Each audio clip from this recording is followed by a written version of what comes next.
I have a lot of opinions on this channel, many that most people won't agree with at all. I am very opinionated after all, which I guess to a lot of people is kinda my allure. So I decided to ask you guys for your hot takes so I can rate them. These hot takes are going into 3 categories: mild, spicy, and hot. I'm also going to be telling you how much I agree or disagree with your take. Sorry if your contribution doesn't make it into the video, I got way more answers than I was expecting. Also, I'm going to be flaming some of you guys. Don't take it personally though, it's part of the fun. It'd get boring if I tiptoed around my real feelings to avoid offending anybody. And remember, you signed up for this public humiliation. Anyway, let's plunge in head first with the spicy one. Leonardo Marul 5045 says, the Final Fantasy VIII junction system is great. Depending on who you ask, you're going to get a wildly different answer for this. For those of you who don't know, the junction system allows you to draw spells from enemies or acquire them from other sources, and use them for yourself as regular spells or to improve your stats. I also haven't played FF8 in years, but I think I can chip in for this one. The junction system is great when the player fully knows how it functions and how to efficiently collect the spells they want. For most of the spells I wanted, I just played cards, which was really fun by the way, and I got every spell I wanted pretty easily. Drawing spells from enemies is less fun, and actually really monotonous, which I'm assuming is how most people did this, but I do agree, the system in itself is fantastic, and I really loved optimizing my team with these. I'll call this take spicy. FF8 is a really you love it or you hate it type of game. Next up is Rex Cosmos, who says, Western RPGs are boring and too systems focused. This one is blazing hot. They even got some backlash for it in the replies. It's kind of funny. Yeah, no, I don't really play that many Western RPGs, but I generally really love the design philosophy of focusing so heavily on the systems they designed for these games. I've played the usual normie games like Skyrim, Fallout New Vegas, and Fallout 4, and the things that consistently kept me hooked were the systems the game implements. I do agree with the fact that JRPGs and Western RPGs generally feel very different in their design, but I'd hardly call them boring. I still need to play Morrowind, man. I've been waiting for years. Virgil23 says, I miss old Digimon games on PS1. F this new futuristic anime stuff. I was a Digimon hater as a kid because I was one of those people who thought it was a Pokemon ripoff, but I saw this one meme and it kinda made me want to check out the series. I can't speak for this in regards to gameplay, but aesthetics wise, yeah, I never really liked this type of future aesthetic. With a bunch of random codes splattered around, futuristic looking UI, and also there's just too much blue. Like, you gotta be more creative with like how you visualize the internet. Even then, I don't know, it's kinda cool, I like it a bit. I have no attachment to any sort of Digimon game, so I can like both. But I can see where your hot take comes from. I'd say this is a spicy take, but not that many people even care about Digimon anyway, so I don't know how many would agree or disagree. Malice Karendu 3574 says, 100 plus hours doesn't mean good. It usually means obtuse mechanics you have to data mine or look up, extreme grinding, or too much shallow content. Couldn't have said it better myself, man. One reason why I have always played older RPGs is due to this. They usually cut out all of the filler BS seen in modern games simply because they had to. And let me put emphasis on the extreme grinding part. Some of these games get absolutely ridiculous. Like, it's okay for a modern RPG to be 30 hours long, there's literally no shame in that. Hell, there are long RPGs that I haven't had to do any grinding for at all, like Metaphor. Also, most of us just don't have the time for a super long RPG. I didn't have the time for it back then, even when I was a little freshman with no life goals or achievements, and I certainly don't have time for it now. I still find a way to cram in time to play though, don't get it twisted. This is a pretty mild take right here. Next up is user I Like Earthbound I guess, who says, this really only has to do with one thing in a game, but I actually like it when the photographer shows up in Earthbound. It may slow you to a halt, but it's really charming. And let me just say, hell yeah. In my unreleased Earthbound video, I even said this, I love Camera Guy, and the hate for him is genuinely baffling and so forced.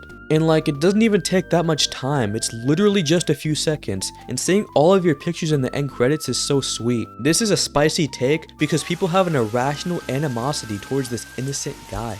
Stuckboy says, if people remember the minigames of a game more fondly than the game itself, then the game is bad. I can't really think of a game this applies to. Maybe Triple Triad and FF8 for some people, but yeah, I agree with this take at its core. Although it's not really a minigame, my most vivid memories of DQ11 was playing the casino games for 11 hours straight. That was my sign to never go near a real life casino ever. Mild take. We have a lot of mild takes so far, so let's go for something hot. Rudy says TTYD is the worst game in the whole Paper Mario series. Nothing but undisguised backtracking from start to finish. A 5 to 10 hour game padded out to 30 hours by forcing you to go back and forth across every area a dozen times for no reason. It's not a game, it's a prank. You know, I barely even played 1000 Year Door, but I just know this is going to get some people really angry. I mean, this guy's out here acting like Sticker Star doesn't even exist. I had to go off like script for this one because this is such a crazy take right here. I remember the original Paper Mario had a bit of backtracking, but I don't mind it there at all. I've heard this backtracking thing about TTYD before, but people still treat this game like a masterpiece, so comments. Please tell me how much you disagree with this person. A hot take for sure. Seriously, this dude said it was worse than Sticker Star. That's actually insane. Rudy has another take, which is not as hot, but still pretty divisive. Piling game mechanics on top of game mechanics is not good design. If the player is 50 hours into your game, you're still dumping new mechanics on them, you effed up somewhere. Yes, I'm talking to you, Persona 5. Create some fun mechanics and figure out how to develop them, instead of just adding more. On a basic level, I agree, but I think introducing new things into a game, even in the later parts, can help keep things fresh. Of course, I prefer mechanics that were there from the beginning and had a chance to evolve, but I don't think introducing new ones is inherently bad. As for the Persona 5 slander, I haven't played it, so I can't really agree or disagree with this one. Spicy take though. Relating to Persona 5 though, Unlucky 5 says, Persona 5 is the worst Persona, and Punish Prince adds on with, I would have agreed with you pre-Royale, Vanilla P5 was trash. With how much praise I've seen given to Persona 5, I have to call this one pretty spicy. Every YouTube video essay I've seen criticizing Persona 5 has gotten flamed by the comments, and the discourse around Persona 5's quality is some of the most insane I have seen for any game. Okay, this person, PMCS5119, has a lot of hot takes, and they're all pretty controversial. Let's start off with arguably the hottest of them all. Super Paper Mario is one of the worst games ever made. If you want proof, just search its name at any website's gift search. Super Paper Mario is one of those games with a huge dedicated fan base despite it not being super appreciated during its time. It has pacing issues, and I don't think the story is as good as a lot of people say it is, but holy crap, calling it one of the worst games ever made is certainly an opinion. I mean, I guess this game is worse than Concord, Big Rigs Over the Road Racing, Superman 64. Just a really awful game, guys. The worst game ever made, ever. Another take they have is Final Fantasy IX is also incredibly overrated, and most of its fans only like it because it has old school PS1 JRPG aesthetics, or I like Vivi. Most of its fans also played it when they were like 10. Nah, this is a wild ass take right here that I can't even comprehend. Because what kind of person is playing this game at 10? And also the assertion that it's only liked because of the aesthetics is so weird to me. I love how the game looks. Aesthetically, it's one of my favorite games ever, but at the end of the day, that only complements it. If people only loved it for the JRPG PS1 aesthetic, then FF8 wouldn't be as divisive as it is. In my opinion, FF9 combined the best aspects of every Final Fantasy up to that point and put it all into one game. It defined the end of an era, and I see it as a technical and storytelling feat. Also, Vivi is great. How dare you imply Vivi isn't a reason to love this game? This guy actually had a lot of opinions, so let me rapid fire some of them real quick. Undertale would be 10 times better if all the dialogue wasn't written by a Tumblr user. I can't take most things in that game seriously, but it's easier to appreciate the story since most of the Tumblr dialogue comes from NPCs. I don't really understand this. Like, yes, the humor is very distinctly 2010s, but I never really associated any of it with Tumblr.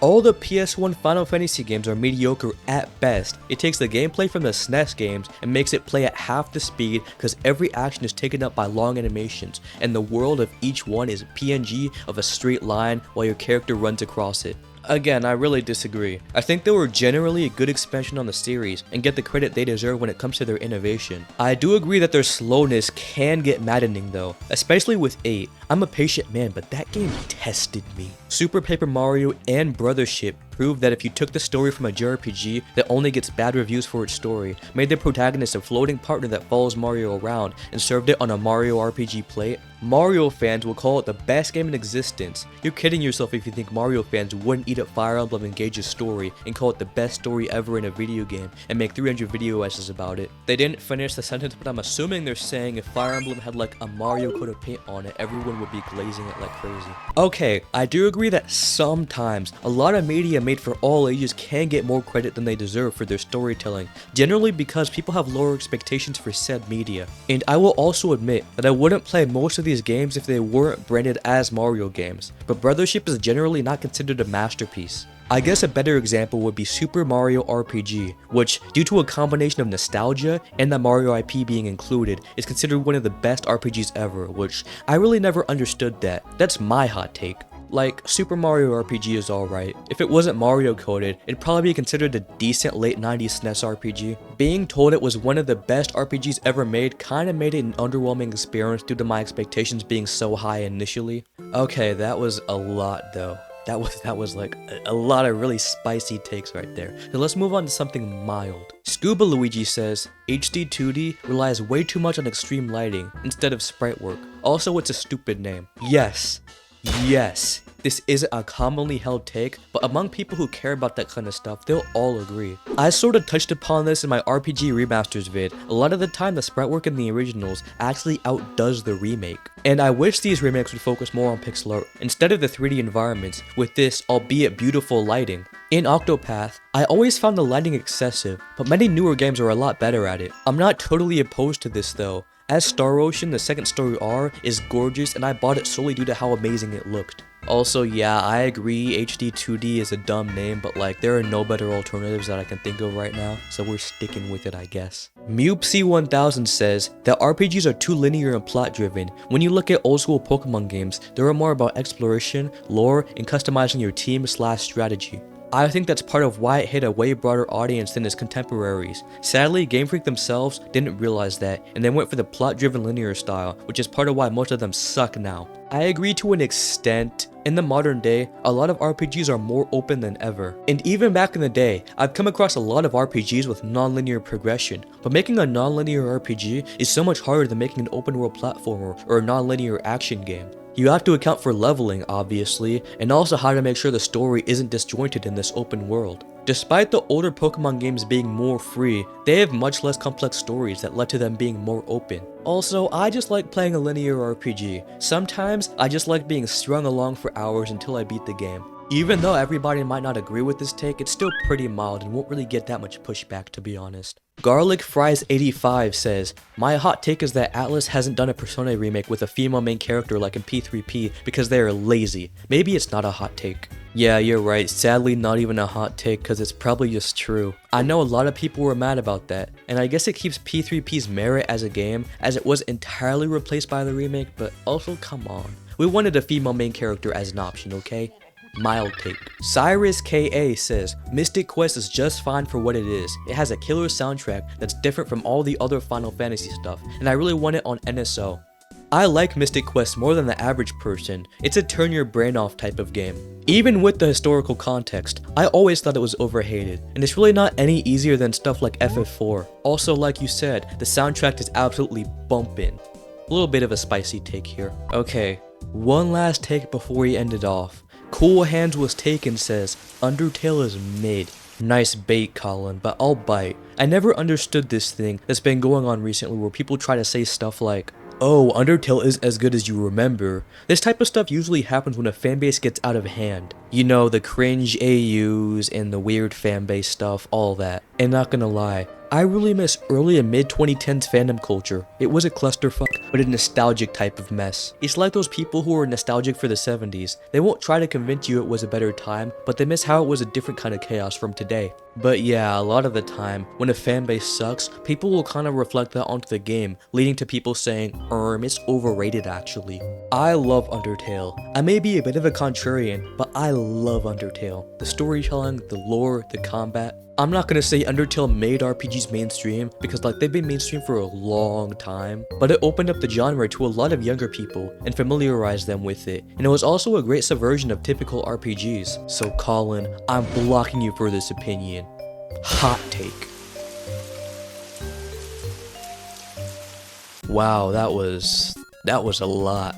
Feel free to leave some of your hot takes in the comments. I read basically every comment I get, even if I don't always interact with it. Anyway, good morning, good evening, good night, whatever. Peace out.